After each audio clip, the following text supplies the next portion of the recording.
యస్మాత్ ప్రవర్తంతే తతో అర్వాక్ శ్రోతసః తు తే.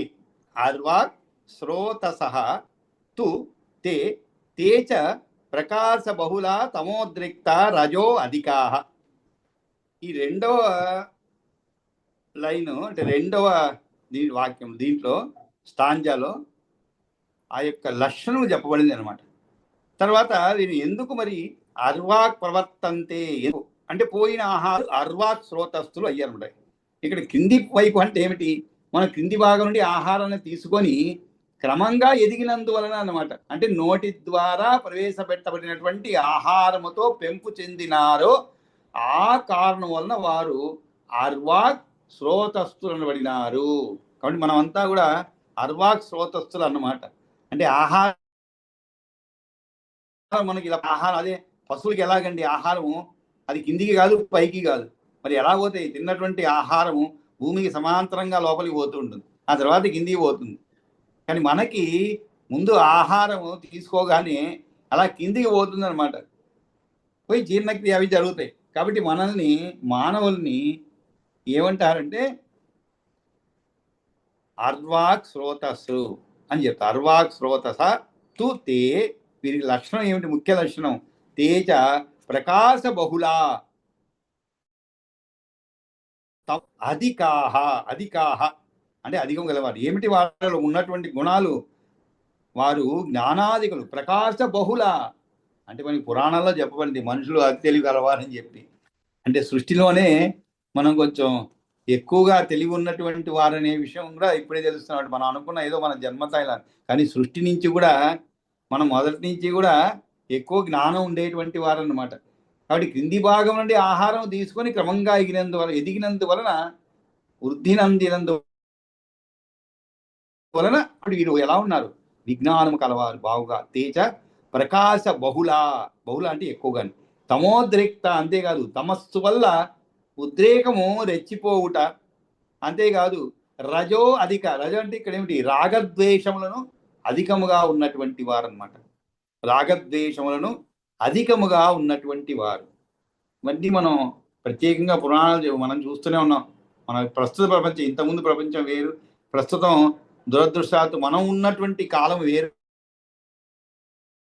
ఉన్నది, చాలా ఎక్కువ. ఎందుకని? రజోగుణ బాహుల్యం కలవారు, తమోద్రిక్తులు, రహోగుణ. వీరు త్రిగుణ భావాల్లోనూ అధికులే, అన్నిట్లోనూ అధికులే. ఒకవైపు ఏమో సాత్వికులు, మహాసాత్వికులు ఉన్నారు, అది చూస్తున్నాం మనం. ఒకవైపు సాత్వికులు ఏమో ప్రవచనం చెప్తున్నారు, అయ్యా ఇలా వద్దండి, సంఘంలో ఇలా ఉండాలి, అప్పుడే మనం ముందుకు పోగలుగుతాము, వసుదైక కుటుంబం అన్నీ చెప్తుంటాం మనం. కానీ దురదృష్టవశాత్తు ఇదే మానవుడు పక్క రాజ్యంలో అప్పుడు వినాశానికి గురి చేస్తూ ఉంటాడు. వేరే రాజ్యాన్ని వదలకుండా తాను పాలించేటువంటి రాజ్యంలో ప్రజల యొక్క మనోభీష్టాలకు వ్యతిరేకంగానో కానీ ఏదైనా కానీ తాను కూడా జయించాలి అనేటువంటి లేదు, తన రాజ్యాన్ని కాపాడుకోవాలని రెండు విధాలుగా చెప్పొచ్చండి. ఎవరైనా మనపైకి దండెత్తినప్పుడు మన ప్రజలను కాపాడుకోవాలనే ఉద్దేశంతోనూ మనం ఎదుర్కోవాలి, లేదు మన ఉనికిని కాపాడుకునేందుకు కూడా మనం ఎదుర్కోవాలన్నమాట. అంటే ఏమిటి? మనమే చూస్తున్నాం ఇదే ప్రపంచంలోని ఒకవైపు తమోగుణం ఉన్నారు, కొన్ని దేశాలు ఉన్నాయి వాటి పాటకు వారు ఉంటాయి, భూటాన్ ఇవన్నీ కూడా. అటువంటి వాటిలో నేపాల్ అక్కడంతా కూడా సాత్విక గుణం ఎక్కువగా ఉండేటువంటి వాళ్ళు. అంటే దానికి కారణాలు అనేక ఉండొచ్చు, వారి బొట్టు కూడా అలాంటివి ఉండొచ్చు, వారి పూర్వీకులు అలా ఉండొచ్చు. మన దేశం వచ్చారంటే అన్ని రకాల వాళ్ళు ఉంటారు, ప్రతి క్షణం చూస్తూనే ఉంటాం. ఒక రాష్ట్రంలోనేమో చాలా ప్రశాంతంగా ఉంటుంది, ఇంకో రాష్ట్రంలో ఎప్పుడు అల్లకల్లోలంగా ఉంటుంది. కారణాలు అనేకం. అక్కడ ఉండేటువంటి ప్రజలు పాపం సాత్వికులంతా కూడా భజోగుణ బాహుల్యం కలవారు. కాబట్టి ఈ విధంగా తేజ ప్రకాశ బహుళ తమోద్రిక్త రజో అధికాహ. దానివల్ల రాగద్వేషాలు కూడా చాలా అధికంగా ఉన్నటువంటి వారు చూస్తూనే ఉన్నాం. ఒక 20-30 సంవత్సరాల క్రితము సర్దుకుపోయేటువంటి గుణం ఉండేది బాగా. ఏదైనా అంటే కూడా పెద్దవారు చిన్నవాళ్ళని అంటే కూడా సర్దుకుపోయేటువంటి గుణం బాగుండేది అనమాట. కానీ రాను రాను రాగద్వేషాలు ఎక్కువైపోయాయి అన్నమాట. ఏ చిన్న మాట అంటే కూడా దాన్ని మనసులో పెట్టుకొని ప్రతీకారం తీసుకునేటువంటి గుణాలు ఎక్కువైపోయాయి. అనమాట, జరుగుతుంటాయి అనమాట. ప్రతీకారము ఎవరిపైన తీసుకుంటారో వాడికంటే కూడా ప్రతీకారం తీసుకున్నటువంటి వాడికి కూడా నష్టం ఎక్కువే, వాడికంటే వీడికే నష్టం ఎక్కువ అండి. అది కూడా మనం ఎప్పుడు ఆలోచించాలన్నమాట. ఏదో కత్తితో పొడి చేశారనుకోండి, ఇగో ఇంతకుముందు చెప్పుకున్నాం, పొడవబడ్డవాడు హాయిగా చనిపోతాడు, వాడికి ఏం లేదు, కాకపోతే ఏదో భార్య పిల్లలు ఇబ్బంది పడతారు. కానీ తర్వాత వీడి పరిస్థితి ఏమిటి, వీడి భార్య పిల్లలు కూడా ఇబ్బంది పడతారు. కంటి ఎదురుగానే ఉంటాడు మనిషి, కానీ మాట్లాడడానికి లేదు, కలవడానికి లేదు, ఇంకా నరకం అనమాట. ఆలోచించాల్సిన పని లేదు. కానీ వీడి గురించి మళ్ళీ జైల్లో ఉన్నాడు, ఎలా ఉన్నాడు ఏమిటో అని తల్లడికి పోవాల్సిన పరిస్థితి అనమాట. కాబట్టి ఇవన్నీ కూడా కారణం ఏమిటి, ఈ రాగద్వేషములు అధికంగా ఉన్నందువలన. అంతేకాదు భవిష్యత్తు గురించి ఆలోచించలేనటువంటి గుణం అన్నమాట. తన గురించి, తనపైన ఆధారపడేటువంటి వారి గురించి ఆలోచించలేనటువంటి గుణం వల్ల ఇటువంటి అనర్థాలకి అనర్థాలకి పూనుకుంటారనమాట. ఇంకా తమాషా విషయం అంటే మీకు అందరికీ తెలుసో తెలియదు, ఒక కుటుంబ వ్యవస్థలో గొప్ప పరివర్తన వస్తుందండి. అది లేనప్పుడు మనిషికును ఒక కుటుంబ వ్యవస్థ, తనకంటూ ఒక కుటుంబం ఏర్పడిన తర్వాత జరిగేటువంటి ఆ మానసిక పరిపక్వత, మార్పు వేరుగా ఉంటుంది. అది కానీ కొంతమంది వదిలేస్తారు, అది వేరే విషయము. కానీ మార్పు అనేది వచ్చేస్తుంది అనమాట. తాను కుటుంబాన్ని రక్షించాలి అనేటువంటి భావన వస్తుంది. అందుకే పాత రోజుల్లో తమిళనాడు గవర్నమెంట్లో ఒక విచిత్రమైనటువంటి నిర్ణయం తీసుకున్నారు. అంటే అక్కడంతా బస్సు యాక్సిడెంట్లు ఎక్కువగా అవుతున్నాయని చెప్పి ఒక డ్రైవర్కి ఒక బస్సు ఇస్తారనుకోండి, ఆ బస్సు తలపైన ఎదురుగా వారి కుటుంబం యొక్క ఛాయాచిత్రం ఉంటుంది అక్కడ, అంటే ఫోటో పెడతారు అక్కడ. అంటే ఏమిటి, ప్రతి క్షణం కూడా వీటికి జ్ఞాపకం వస్తుంటుంది, రే జాగ్రత్తగా నడుపు, మేమంతా ఉన్నాం, నీ పైన ఆధారపడి ఉన్నాం అనేటువంటి సంకేతం ఎప్పుడు పోతూ ఉంటుంది వాడికి. దాని వలన కొంతవరకు ఈ యొక్క ప్రమాదాలను నివారించగలుగుతాం అనేటువంటి ఒక సైకాలజిస్ట్ ఎవరో చెప్పారు. అది కొంతకాలం దాన్ని అమలు చేశారు, తర్వాత ఏమైందో తెలియదులేండి, నేను ఎప్పుడో చదువుకున్న విషయం. ఇవన్నీ ఎందుకు చెప్తున్నా అంటే రాగద్వేషాలు ఎక్కువగా ఉన్నటువంటి వారు అన్నమాట. అర్వాక్ ప్రవర్తంతే తతో అర్వాక్ శ్రోతసస్తుతే తేచ ప్రకాశ బహుళ తమోద్రిక్త రజో అధికా. కానీ జ్ఞానాధికులు వీరంతా కూడా చూస్తూనే ఉన్నాం, ఎన్నో సాంకేతిక పరంగా ఎంతో అభివృద్ధి చెందుతున్నాం మనం, ఎన్నో కనబెడుతున్నారు అనమాట. అంటే పూర్వకాలం దేవతలు ఏమైతే దివ్య దృష్టి ఉండేదో అటువంటి వాటివన్నీ ఇప్పుడు మనం చూస్తూనే ఉన్నాం. ఎక్కడో ఉంటారు అమెరికాలో, మనం ఇక్కడ చూడగలుగుతున్నాం. అదన్నీ మరి సాంకేతికంగా విజ్ఞానం పెరిగిపోయి జ్ఞానం వలనే మనం ఇవన్నీ సాధించగలుగుతాం. అది ఒకవైపు.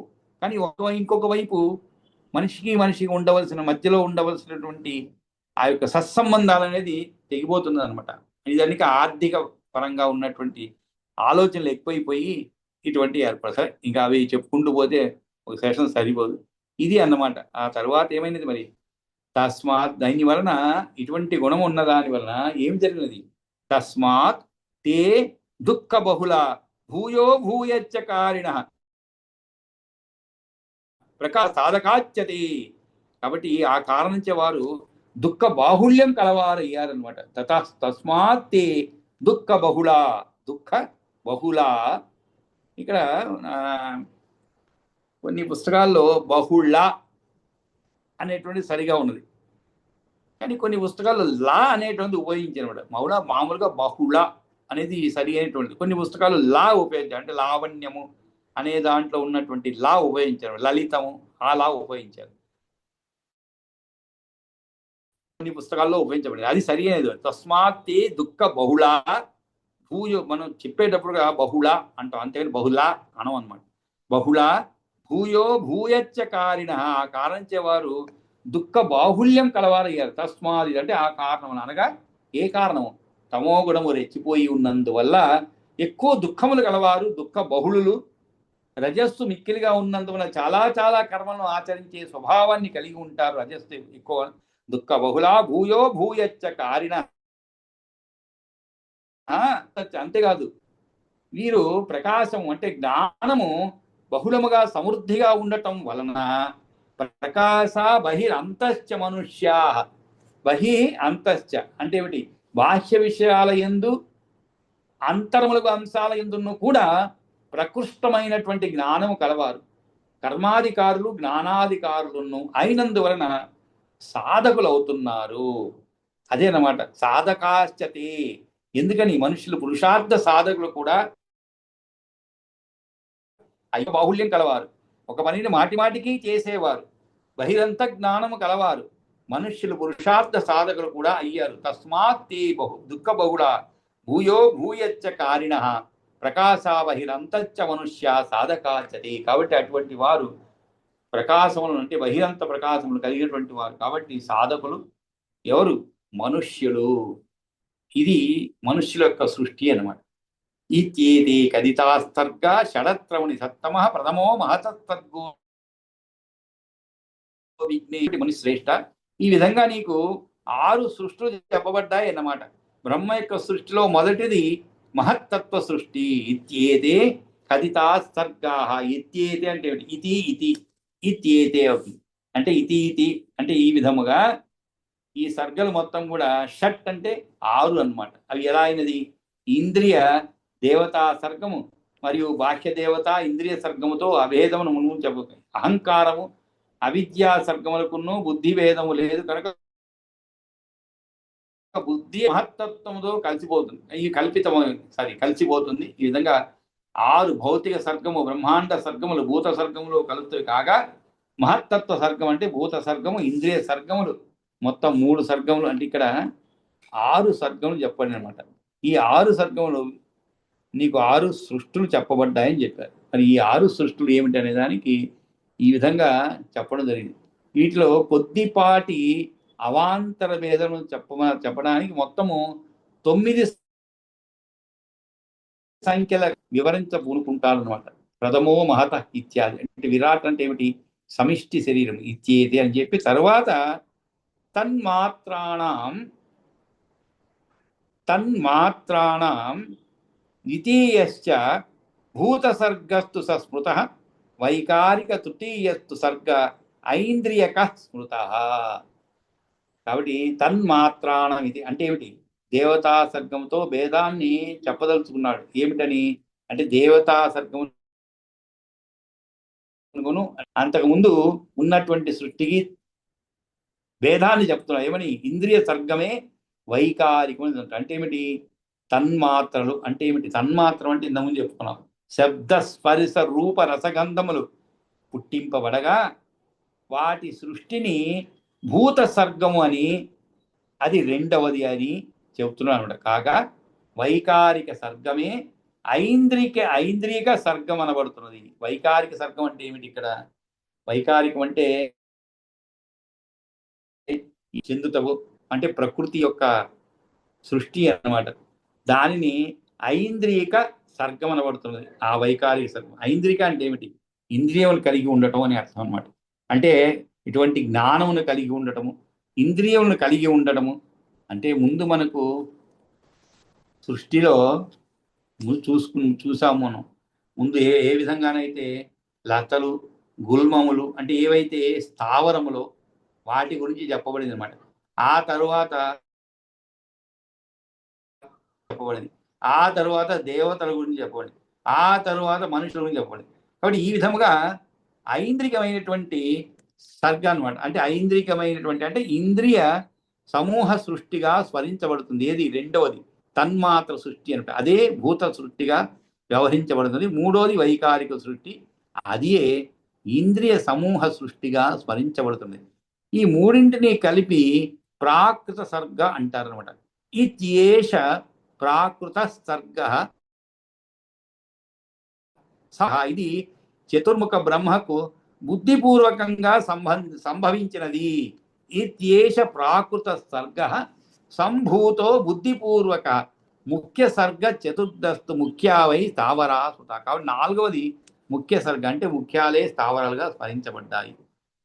ఆ తరువాతది అంటే ఇత్యేష అంటే ఏమిటి? ఈ విధముగా. ఇత్యేష ప్రాకృత సర్గ అని ఇతి అంటే ప్రాకృత సర్గం అంటే ఏమిటి? బ్రహ్మాండం ఏర్పడుటకు కారణములైన వాటి యొక్క సర్గము అని అర్థం అనమాట. అబుద్ధి అంటే ఏమిటి? అవిద్యకు ప్రకృతి మూలమైనటువంటిది, దాని ద్వారా తరువాత పుట్టినటువంటిది. లేదా బుద్ధి అంటే మహత్తత్వము తత్పూర్యకము అనగా అదియే ఆదిగా కలది. తత్ పూర్యకము అంటే ఆదిగా కలది అనగా ఏమిటి? ఒకానొక కార్యమునకు తొలుత ఉండేది కారణము, కావున బుద్ధి కారణముగా కలది అని తెలుసుకోవాలన్నమాట. ఇప్పుడు ప్రాకృత స్వర్గమయ్యా, బ్రహ్మాండం పుట్టడం కారణమైనటువంటిది ఇది బుద్ధిపూర్వక అనగా బుద్ధి లేక మహత్తత్వమునకు కారణంగా కలిగినటువంటిది ఇది. ఇక ముఖ్య సర్గముల గురించి 4వది ముఖ్యములు అంటే ఏమిటి? స్థావరాలు. ముందే చెప్పుకున్నాము. ముఖ్య సర్గ అంటే ముఖ్య అంటే మొట్టమొదటిది అని అర్థం. అంటే మనకి ఏ విధంగానైతే ముఖము మొట్టమొదటి శరీరంలో మొదటి అంగం ఏదండి? ముఖం అన్నమాట. కాబట్టి దానికి ముఖ్యము అనేటువంటి విధంగా చెప్పబడింది. కాబట్టి ముఖ్యం అంటే ఏమిటి? స్థావరాలు, గడ్డి జాతులు అని గుర్తించు అని చెప్తున్నాను అనమాట. ఇత్యేష ప్రాకృత సర్గ సంభూతో బుద్ధిపూర్వక ముఖ్య సర్గ చతుర్దస్తు ముఖ్యావై తావరాసుతా. ఆ తరువాత తిర్యక్ శ్రోత్రాతుయ ప్రోక్త తైరగ్యోన్యస్త ఉచ్యతే ఊర్ధ్వశ్రోత తతఃషష్టో దేవసర్గస్తు సస్మృత. ఆ తరువాత తిర్యగ్యోని సంభవ సృష్టి ఏదైతే తిర్యగ్యోని అంటే ఏమిటి? పశుపక్షాదులు అని చెప్పుకున్నాం మనం. అంటే అడ్డంగా పోయేటువంటి సంభవ సృష్టి ఏదైతే ఉన్నదో అది తిర్యక్ శ్రోత సృష్టి అనబడుతున్నది. తిర్యక్ శ్రోత సృష్టి అని అన్నాడు. ఆరోది ఊర్ధ్వ శ్రోత సృష్టి, అదే దేవ సృష్టి. ఇందులో చదువుకున్నాం మనం. తిర్యక్ శ్రోత అంటే ఏమిటి అని. తిర్యక్ అంటే ఏమిటి? అడ్డముగా అని అర్థం అన్నమాట. తిర్యక్ శ్రోత అంటే అదే. ఊర్ధ్వశ్రోత అంటే ఏమిటి? దేవతలు అంటే ఏమిటి? వారు చూచినందువలనే అంటే బాహ్యముగా చూచినందువలనే ఏదైనా కూడా స్వీకరించేటువంటి వారు, అదే దేవ సృష్టి అనమాట.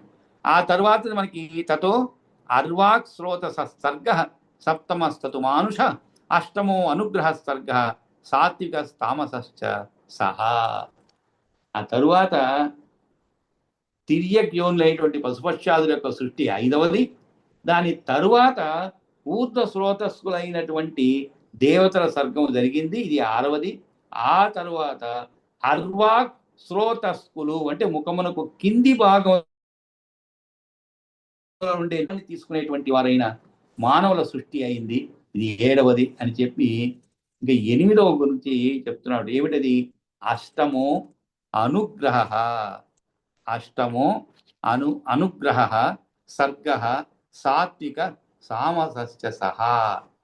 ఇంకా తరువాత 7వది అర్వాక్ శ్రోత సృష్టి తరువాత అదే మానవ సృష్టి. 8వది అనుగ్రహ సర్గ అనేటువంటిది, అది సాత్వికము తామసికము కూడా. వైకృత సర్గలు అంటే ఏమిటి? ప్రాకృత సర్గలు 3, ప్రాకృత వైకృత సర్గలు మొత్తం 8. 9వది కౌమార సర్గగా వ్యవహరించబడినది. పంచైతే ఇక్కడ అష్టమ సర్గం అనేది ఏమిటి అనేది మనం కొంచెం వివరంగా చెప్పుకుందాం. ఇప్పుడు సాత్విక తామస స్వభావం రెండింటినీ కలిగిన మరొక దేవ సర్గమును వివరిస్తున్నాను అనమాట. అంటే ఇక్కడ అష్టమ అని చెప్పేటువంటి దీంట్లో అంటే ఈ విష్ణు పురాణంలో అంత వివరంగా ఏమి లేదన్నమాట. ఏమిటి అష్టమ సర్గ అనేది? ఏమిటి అష్టమ అంటే ముందు వాటిలో మనకి దేవతల సృష్టి, అంతకుముందు వాటిలో ఏ విధంగా స్థావరముల సృష్టి, తిర్యక్ సృష్టి, ఇవన్నీ చదువుకున్నాం. కానీ ఇక్కడ 8వది అయినటువంటి సర్గ అంటే 8వ సృష్టి ఏమిటి? అది అష్టమో అనుగ్రహ సర్గ అని చెప్పలేదు. దానిని సాత్విక సామసశ్చ సహా అన్న. అంటే సాత్విక ఇది ఏమిటి అంటే దీని గురించి వాయు పురాణంలో కొంత చెప్పబడింది అని కొంత వ్యాఖ్యానంలో ఇవ్వబడింది అనమాట. ఈ వాయు పురాణంలో ఏమిటది? 8వది అనుగ్రహ సర్గం అనబడుతున్నది. అనుగ్రహ సర్గం అనబడుతున్నది వాయు పురాణం చెప్పండి. అది 4 విధాలుగా ఉంటుంది. ఏమిటది? 8వది అయినటువంటి అనుగ్రహ సర్గ 4 విధాలుగా ఉంది. సర్గ అంటే ఇక్కడ డివిజన్ అని కాదండి. మనకి మామూలుగా కొన్ని కావ్యాల్లో సర్గ అనే దానికి సృష్టి అనేటువంటి అర్థంలో చెప్పండి. అవి ఏమిటి? విపర్యయము, శక్తి, సిద్ధి, తుష్టి అని స్థావరాలలో విపర్యాసము అంటే తడబాటు మరియు తిర్యగ్యోనుల యందు శక్తి లేకపోవడము, మనుష్యుల యందు సిద్ధి రూపము, దేవతల యందు నిండుగా తుష్టి ఉండుట వలన ఈ భేదములు ఏర్పడుతున్నవి. అంటే భేదములు అంటే ఏమిటి? ఒకే విధమైన సృష్టినా కూడా దాంట్లో కొంత కొంత భేదములు ఉంటాయి. ఆ భేదములు దేని వల్ల కలుగుతున్నాయి? ఇవి 4 విధాలుగా కలుగుతున్నాయి. ఎలాగా? విపర్యయము, శక్తి, సిద్ధి, తుష్టి అనేటువంటి అనమాట. అంటే ఈ స్థావరాల యందు విపర్యాసము అంటే తడబాటు, మరియు తిర్యగ్యోనుల యందు శక్తి లేకపోవడము. తిర్యగ్యోనులు ఏమిటంటే ఏవి అయితే లేవో దాని వలన కొన్ని అటువంటి భేదములు ఉన్న దాని వలన ఏర్పడినటువంటి ఒక విధమైనటువంటి మనుషుల యందు సిద్ధి రూపము, దేవతల యందు నిండుగా దృష్టి ఉండటం వలన ఈ భేదాలు ఏర్పడుతున్నమాట. ఇక్కడ విపర్యాసము అంటే ఏమిటి? మళ్ళా ఐదు విధాలుగా చెప్పబడినటువంటి తమము, మోహము మొదలైనవి. ఇవి చాలా కొంచెం డీప్గా వాయు పురాణంలో ఇవ్వబడింది. సరే, ఊరికే చదువుకుందాం, మనకి అర్థమైందో లేదో కనీసం ఆ విషయాలు తెలుసుకుందాము. కాబట్టి ఇక్కడ విపర్యాసం అని చెప్పండి. అంటే అది ఏ విధంగా ఉంటుంది? 5 విధాలుగా చెప్పండి అనమాట. అంటే 5 విధాలైనటువంటి అశక్తి అంటే ఏమిటి? కర్మేంద్రియాలు, జ్ఞానేంద్రియాలు, మనస్సు, మొత్తం 11 ఇంద్రియాల యందు కూడా ఏర్పడినటువంటి వైకల్యము. ఇది మనకి బాగా అర్థమవుతుందండి అశక్తి అనేది. మనం ఎప్పుడూ అంటూ ఉంటాం అశక్తి అంటుంటాం. అశక్తి అనేది ఎక్కడ ఏర్పడుతుందండి? ముఖ్యంగా మనస్సులో ఏర్పడుతుంది అనమాట. ఈ మనస్సులో ఏర్పడేటువంటి అశక్తి నెమ్మదిగా అది కర్మేంద్రియాలకి, జ్ఞానేంద్రియాలకి పాగుతుంది అన్నమాట. అంటే జ్ఞానేంద్రియాలు 5, 10, మనస్సు అనేది ఒక ఇంద్రియం అనమాట. ఈ మొత్తం కలిపితే ఈ 11 ఇంద్రియాలు. కానీ ఈ 10 ఇంద్రియాలని కూడా కంట్రోల్లో పెట్టుకొని ముందుకు నడిపించేది మనస్సు అనేటువంటిది. కాబట్టి ఇక్కడ అశక్తి అని చెప్పబడింది. మనకి అశక్తి ఎప్పుడు ఏర్పడుతుందండి? నిజంగా వైకల్యం ఉన్నవాడు కూడా అశక్తితో ఉండడు. ఒక్కసారి చూసారంటే మీరు అంగవైకల్యం నిజంగా ఉన్నవాడు ఎంతో శక్తివంతుడుగా ఉంటాడు. మన కళ్ళకి కనబడుతూనే ఉంటాయి. కొన్ని సంఘటన కొన్ని సంఘంలో ఉన్నటువంటి ఇటువంటి అంగవైకల్యం కలిగిన వారి గురించి కొన్ని వార్తలు చదువుతున్నప్పుడు మనం అన్నీ ఉండి కూడా మనం ఏం సాధించలేకపోయామనేటువంటి గుణం అనేటువంటి ఒక దుఃఖం మనలో ఏర్పడుతూ ఉంటుంది. ఖచ్చితంగా ఏర్పడుతుంది. అది చూస్తూ ఉంటాం. ఎంతో మంది ఎంతో సాధిస్తున్నారు, కానీ వారు అంగవైకల్యం జయించినటువంటి వారు అనమాట. కానీ వారికి మనస్సు ఎలా ఉన్నది? చాలా చైతన్యం కలిగించేటువంటిది అన్నమాట మనస్సు. ఆ మనస్సే ఈ ఇంద్రియాలన్నిటినీ కూడా చక్కగా ముందుకు నడిపిస్తున్నది. శక్తి లేనటువంటిదిగా మారిపోయి మన ఇంద్రియాలను ఏది చేయాలన్నా కూడా సహకరించకుండా చేసేటువంటిది అనమాట. ఆ విధంగా అశక్తి అనేది ఏర్పడుతుంది అనమాట. మనం ఏదైనా పని చేయాలంటే అంతే కాదండి. దుప్పటి కప్పుకొని పడుకున్నారు అనుకోండి, మనసేమో వద్దు ఈరోజు వర్షంగా ఉంది, బయటికి పోవద్దు, ఏ పని చేయొద్దని చెప్తుంది అనుకోండి. ఒక్క మాట వినబడిందంటే మనకి, అంటే మనస్సును మనం వింటుంటామండి. మనస్సు మాట్లాడేటువంటి మాట ప్రతి వ్యక్తి వింటూ ఉంటాడు, చెవిలో పడుతూనే ఉంటుంది. బయట ఎప్పుడైతే మనసులో బయట వాళ్ళు చెప్పిన వినపడదు మనకి. అంటే మొత్తం కూడా మనస్సు పైన కేంద్రీకరించి ఉంటాం అనమాట. దానినే మనం శ్రద్ధగా వింటూ ఉంటాం. అలాంటప్పుడు బయట వాళ్ళు ఏదైనా చెప్తే కూడా వినపడదు మనకి. చాలా సందర్భాల్లో అలా జరుగుతుంది. కాబట్టి ఈ మనస్సు మనల్ని చాలా అశక్తులుగా చేస్తూ ఉంటుంది అనమాట. ఈ మిగిలిన ఇంద్రియాలన్నింటినీ కూడా అశక్తి. కాబట్టి మొత్తం 11 ఇంద్రియాల నుండి ఏర్పడేటువంటి వైకల్యము, దీన్ని ఏమంటారు? విపర్యాసము అంటారు. విపర్యాసము. ఇంకా సిద్ధి అంటే ఏమిటి? 8 విధాలుగా ఉన్నది రకాలు. ఈ విధంగా స్థావరములు మొదలైనటువంటి వాటి యందు సాత్విక స్వభావాన్ని అనుగ్రహించేది, కలిగించేది అయినటువంటి దేవతా సర్గమే అనుగ్రహ శబ్దంతో తెలుపబడుతున్నమాట. అది స్థావరాల యందు అంటే ఏమిటి? తిర్యకులు, జంతువుల యందును కూడా తమో గుణాన్ని పోషించేది, బలపరిచేది అన్నమాట. అయినందువలన తామసం అనబడుతున్నమాట. కానీ మనుష్యులందరూ సిద్ధి అనేది వారిలో ఉండేటువంటి తుష్టికి తగినట్లు సత్వగుణాన్ని విశదీకరిస్తుంది అనమాట. వారిలో ఉండేటువంటి తుష్టికి తగినట్లు సత్వగుణాన్ని విస్తరింపజేస్తున్నది కనుక సాత్వికము అని చెప్పకూడదు అనమాట. అంటే సాత్విక అనుగ్రహం అని అర్థం. ఈ విధంగా ఉన్నటువంటి 5 ముఖ్య సర్గాదులు కూడా వైకృతములుగా పేర్కొనబడుతున్నవి. అంటే ఏమిటి? వికృతముల యొక్క సర్గములు, వైకృత సర్గములు, మహదాదులు ప్రాకృతములు, ప్రకృతి సర్గములు, ప్రకృతి నుండి పుట్టినవి. కాబట్టి ఈ విధంగా 8వది అయినటువంటి అనుగ్రహ సర్గము అది సాత్విక మరియు తామసము కూడాను. అనుగ్రహం అనేది వారి వారింపజేస్తుంది అనమాట. ఈ విధంగా మనకి ఈ అష్టమ సర్గం అంటే 8వ అయినటువంటి ఇత్యేతే వై సమాఖ్యాత నవసర్గ పంచైతే వక్తాసర్గ ప్రాకృతాతు త్రయస్మృత ప్రాకృత వైకృత చైవ కౌమారో నవమ స్మృత. ఆ తరువాత నవమ స్మృత అన్నారు. నవమ అంటే ఏమిటి? 9 అని అర్థం అనమాట. కాబట్టి ఈ 9వది ప్రాకృతో వైకృత చైవ ప్రాకృత కౌమారో నవమ స్మృత ఇత్యేతే వై సమాఖ్యాత నవసర్గ ప్రజాపతే. కాబట్టి ఈ విధంగా 9 సర్గలు ఈ ప్రజాపతి అంటే బ్రహ్మ అంటే దేవతా సర్గంలోని భేదం చెప్తున్నాడు. ఏమని? ఇది మరి ఒక సర్గం ప్రాకృతం అని చెప్పి. కౌమారుడు అంటే ఏమిటి? నీలలోహితుడు, రుద్రుడు మరియు సనత్కుమారుడు మొదలైన వారి యొక్క సర్గము అంటే ఉత్పత్తి అన్నమాట. అందులో సనత్కుమార్ అంటే ఇది 9వ సర్గం గురించి చెప్తున్నాడు. 9వ దానినే కౌమార సర్గగా వ్యవహరించబడుతున్నది. ఆ కౌమార సర్గలో వికృతి అయినటువంటి చతుర్ముఖ బ్రహ్మ చేత సృష్టింపబడినందువలన రుద్రుని యొక్క సర్గము మాత్రం ఆయన ప్రకృతి నుండే స్వయంగా జన్మించినాడని కొందరు అంటున్నారు. ప్రభు అయిన చతుర్ముఖ బ్రహ్మ యొక్క తొడపైన ఒడిలో నీలలోహితుడు నలుపు ఎరుపు రంగుల అంటే సృష్టి అంటే ఏదో దేవతలు, మనుష్యులు, తిర్యగ అంటే పశుపక్షాదులు, ఆ తరువాత స్థావరములు మాత్రమే కాకుండా జరిగింది అనమాట. వీటన్నిటినీ కూడా విష్ణు రూపం బ్రహ్మ రూపంలో ఉండేటువంటి విష్ణువే మూల కారణం. కాబట్టి వేరే జరిగినటువంటి వేరువేరుగా జరిగిన సృష్టి గురించి అంటే ఇవన్నీ బ్రాడ్ క్లాసిఫికేషన్ అండి.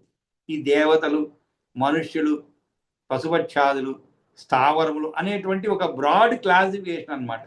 ఆ తరువాత వాటి కింద మరికొన్ని సృష్టిలు జరిగి ఉంటాయి అన్నమాట.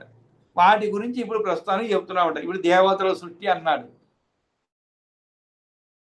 ఈ దేవులు ఉన్నాయన్నమాట. అది ఎలా ఏర్పడింది? దానికే ఈ యొక్క 9వ సృష్టిలో జరిగిందని చెప్పి అవి ఏమిటి? సృష్టికర్త యొక్క 9 విధాలైన సర్గలు ఈ విధంగా ఏమని చెప్పి దాంట్లో వైకృత సర్గలు, ప్రాకృత సర్గలు 3, ప్రాకృత వైకృత సర్గలు మొత్తం 8 అయిపోయిన తరువాత 9వది కౌమార సర్గగా వ్యవహరింపబడింది. ఈ కౌమార సర్గ ఏమిటి అంటే దాని గురించి చెప్తున్నాను అనమాట. నీలలోహితుడు శరీరాన్ని కలిగినందువలన నీలలోహితులను పిల్లవాడు ప్రాదుర్భవించినాడు, జన్మించినాడు అని చెప్పబడినందువలన అన్యులు అంటే ఏమిటి? వీరికన్నా వేరైన వారు ఇట్లా అంటారు. ఏమని? రుద్రుని యొక్క సృష్టి వికృతి అంతరము వలన అంటే వికృతి కన్నా వేరైనది ప్రకృతి జరిగింది కనుక ప్రాకృతమే. సనత్కుమారుడు మొదలగు నైష్టికులైన వారి సృష్టి కూడా మరొక వికృతి చేత పుట్టింపబడలేదు కనుక వైకృతము అని. అంటే కౌమార సృష్టి 2 విధాలుగా చెప్పండి. ఏమిటి? సనత్ కుమారాదుల రూపంలోనిది, నీలలోహితుడు కుమారుని యొక్క రూపమైనది. దీంట్లో మొదటిది ప్రాకృత ప్రళయము జరిగిన పిమ్మట అవసరమున్న సృష్టించబడినందున ప్రాకృతము. రెండవది కల్పము యొక్క మొదట్లోనే అంటే బ్రహ్మచేత సృష్టింపజేయబడినందువలన వైకృతము అని చెప్పి. ఈ విధంగా ఇది 9వది కౌమారము అనేటువంటి సర్గ అని చెప్పి ఓ మైత్రేయ ప్రజాపతి నుండి ఈ 9 సర్గలు అంటే సృష్టులు జరిగినవి అని చెప్పి ఈత్యేతేవై నవసర్గా ప్రజాపతి. అవి ఏమిటి? ప్రాకృత వైకృత చైవ జగతో మూల హేతవ సృజతో జగదీశస్య కిమన్య శ్రోతుమిచ్చసి. కాబట్టి ఇవన్నీ చెప్పిన తర్వాత ఇంకా కూడా ప్రాకృత అయితే అంటే జగత్తును సృష్టించున్న ఈశ్వరుడికి జగత్తులకు మూల కారణమైనటువంటివి ఇవి నవసర్గములని పిలువబడుతున్నవి అని చెప్పి ఈ యొక్క ప్రాకృత సృష్టిలు మరియు వైకృత సృష్టిలు ప్రస్తుతం మన కంటికి కనబడుతున్నటువంటి జగత్తు మూల కారణాలు జగత్తు సృష్టి చేయదలుచుకున్న జగదీశ్వరుడికి ఉపకరిస్తున్నవి అని చెప్పి ఇంకా నీకేమి వెళ్ళదలుచుకున్నావో చెప్పమని అడుగుతున్నాడు అనమాట. సృజితో జగదీశస్య కిం అన్యత్ శ్రోతుమిచ్చసి. కిం అన్యత్ అంటే ఏమిటి? ఇంకా కూడా నీకేమన్నా విషయం తెలుసుకోవాలని కుతూహలంగా ఉన్నదా? ఇంకా ఏమైనా తెలుసుకోవాలనేటువంటి ఆశ ఉన్నదా? ఉంటే చెప్పు, కోరికగా ఉంటాయి అంటే. అంతా చెప్పిన తర్వాత ఇంకా మనం మామూలుగా టీచర్లు అయితే ఏం చెప్తారు? అన్నీ చెప్పిన తర్వాత anybody has got any doubt అంటుంటారు. సందేహాలు ఉన్నాయా, ఇంకా ఏమైనా విషయాలు తెలుసుకోవాలని చెప్తుంటారు. అంతా అయిపోయింది, చెప్పడం అయిపోయిన తర్వాత అనమాట. ఇక్కడ కూడా ఆ విధంగానే మైత్రేయుడిని ప్రవర్తిస్తున్నాడు. ఎవరు? పరాశరుడు అడుగుతున్నాడు అన్నమాట. సృజతో జగదీశస్య కిం అన్యత్ శ్రోతం ఇచ్చసి. కిం అన్యత్ శ్రోతం ఇచ్చసి. అన్యత్ అంటే వేరే. కాబట్టి నీకు ఇంకా వేరే ఏదైనా వినాలనేటువంటి కోరిక ఉన్నదా అనేటువంటి, ఇంకా మరి ఏమి వినగోరుతున్నావు అని చెప్తున్నాడు. అప్పుడు మైత్రేయ ఉవాచ, శ్రీ మైత్రేయ ఉవాచ.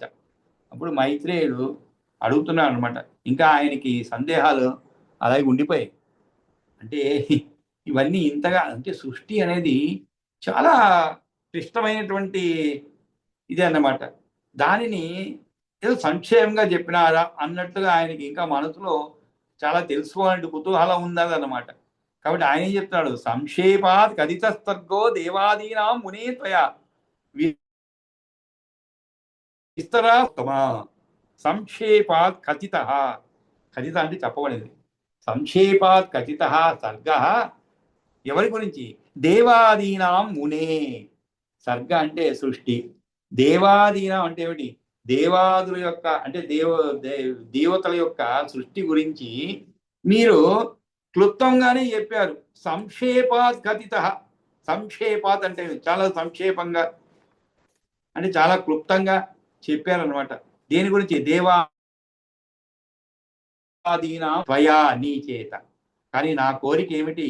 విస్తరాత్ శ్రోతం ఇచ్చామి. విస్తరాత్ అంటే చాలా విస్తృతంగా అనమాట.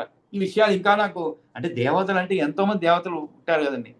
మరి వారందరూ ఊరికే దేవతలు అంటే సరిపోదు కదా. వారందరూ ఎలా జన్మించారు, ఏమిటి, వారి వెనక ఏమిటి, బ్యాక్గ్రౌండ్ ఏమిటి, ఇవన్నీ కూడా తెలుసుకోవాలని కోరిక ఏర్పడింది అనమాట. మామూలుగా ఏదో చెట్లు చేమలు ఇలా సృష్టించారు అంటే ఎన్నో రకాల సృష్టి జరిగిందనమాట. అవి ఒక వర్గము, అనేక విధమైన సృష్టి జరిగినది. అది ఎలా సాధ్యమైనది అనేటువంటి విషయాలు విస్తరా శ్రోతమిచ్చామి. కాబట్టి చాలా విస్తరంగా సవిస్తరంగా వినాలని కోరుకుంటున్నాను. ఎవరి నుండి? త్వత్తో మునివరోత్తమ, నీ నుండి అది కూడా చాలా వివరంగా వినాలి కోరుకున్నానండి అని అడుగుతాడనమాట. ఎవరు? చెప్తాడనమాట. ఎవరు? మైత్రేయుడు. శ్రీ మైత్రేయ ఉవాచ. కాబట్టి ఆ విధంగా సవిస్తరంగా వినటకై కుతూహల పడుతున్నాను అని చెప్పగానే అప్పుడు శ్రీ పరాశర ఉవాచ. అప్పుడు పరాశరుడు చెప్తున్నాడు ఏమని? కర్మభి భావితా పూర్వై కుశలా అకుశలైస్తుతా ఖ్యాత్యాతయా హి అనిర్ముక్తా సంహారీ ఉపసంహృతా. ఇక్కడ కర్మభిర్ భావితా పూర్వై. కర్మభి భావితా పూర్వై అంటే ఏమిటి? బ్రహ్మగారి శరీరం నుండి విస్తారంగా జరిగిన సృష్టి చెప్పబూనుకొని మరియు మనస్సులో సంకల్పం చేయడం ద్వారానే జరిగేటువంటి దేవతలు మొదలైన వారి సృష్టిని, అంటే మానసిక సృష్టి ఇంతకుముందు తెలుగుబడిన దానిని కర్మభి అంటే 2 శ్లోకాలు వివరిస్తున్నాడు, అనువదిస్తున్నాడు అనమాట.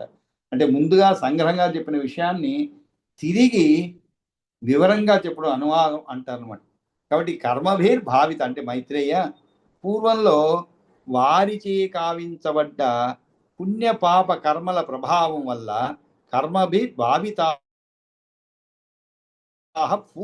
అకుశలై తాహ, దానిచే ఏర్పడ్డ సంస్కార విశేషంచే ముక్తిని పొందకుండా లయకాలంలో ఉపాధి భంగమైన వాసనచే విడివడక సూక్ష్మరూపావశిష్టులై ఉపసంహరించబడ్డారు. కాబట్టి కర్మభిహి అంటే ఏమిటి? కర్మ అంటే పూర్వజన్మల్లోని కర్మల చేత అధిష్ఠింపబడినటువంటి వారు, అంటే వెనుకటి జన్మల్లో తాము చేసిన పుణ్యపాపముల ప్రభావముతో వాటిని అనుభవించుటకు తిరిగి జన్మనెత్తినారు. ఈ విధముగా వారు జన్మనిచ్చి చివరికి ఏమవుతుంది? ఉపాధి భంగమైనా కూడా లయకాలంలో ఆ వాసనలచే విడివడక సూక్ష్మరూప అవశిష్టులై ఉపసంహరించబడ్డారు. కాబట్టి అటువంటి ప్రజలు ఇంతకు ముందు జరిగిన ప్రళయంలో ఉపసంహారం చేయబడినారు. ఉపసంహారం అంటే ఏమిటి? విడ్రాయింగ్ అన్నమాట. అంటే తీసుకోవడం అని అర్థం, వెనక్కి తీసుకోవడం అని అర్థం. ఆ విధంగా తీసుకొనబడి జగత్తులో కనిపించకుండా చేయబడి తమ శరీరాలను పోగొట్టుకొని పెట్టబడినారు. ఖ్యాత్య తయాహి అనిర్ముక్తాః. ఆ తరువాత అప్పటి ఖ్యాతి వారి వారి కర్మను తగినట్లు ప్రవర్తించే బుద్ధి చేత, బుద్ధి కర్మానుసారిణి అని గీతావచనం, అనిర్ముక్త అంటే బొత్తిగా వదిలిపెట్టబడినటువంటి వారు కారు. అంటే ఏమిటి? పూర్వజన్మలోని భోగానుభవమే సంస్కారము, దానితో కూడి ఉన్న వారే జగ్నిరే, జన్మించినారు అని తర్వాత శ్లోకం. తరువాత ఎలా సృష్టి జరిగిందంటే కర్మభిర్ భావిత పూర్వై కుశల అకుశలైతా ఖ్యాత్యాతయా హి అనిర్ముక్త సంహారి ఉపసంహృతా. కాబట్టి దీన్ని బట్టి మనం అంటుంటాం మళ్ళా పునర్జన్మలు అలాంటిది గురించి చెప్పాను అనమాట. అంటే ఏమిటి? మనిషి ఎలా మళ్ళా పుడుతూ ఉంటాడు. ఎందుకని?